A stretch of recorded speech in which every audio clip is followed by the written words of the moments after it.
Прва точка е да ќе побараме да владата определи една надлежна институција, не повеќе како досега, која ќе обезбедува финансиска и логистичка поддршка на предпријатијата кои настапуваат на сајми со цел олеснување на процедурите за аплицирање и намалување на административниот товар на фирмите изложувачи. Второ, ќе побараме дека да се планираат средствата подолгорочно, односно среднорочно, барем за 3 години, затоа што учеството на сајми подразбира пријавување претходно, година до година и пол, посебно за големите светски сајми, е битно да се резервира изложбен простор и за да може компаниите да планираат пред се, меѓутоа да добијат и подобра локација на тие сајми.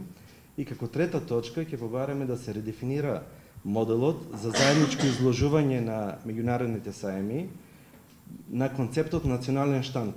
Односно ќе побараме да тој национален штанд не биде воден, односно неговата атрактивност и локација не биде водена од најниската цена, него од најатрактивната локација и најубаво изготвен штанд. Затоа што кога одиме на големите светски сајми, земите се представуваат која може подобро. Значи не е поентата да биде најевтино, него поентата е да биде атрактивно и примамливо за посетителите.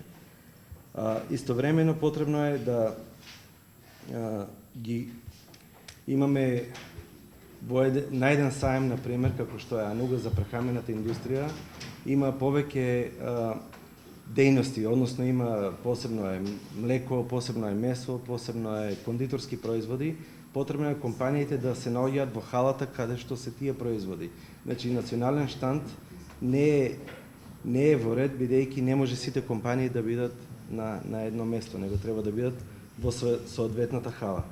Значи, планираме дека иницијативата ќе допринесе за подобрување на сајмското учество на нашите компании и дека со тек на време ќе дојде до нови бизнис сделки и зголемен извоз.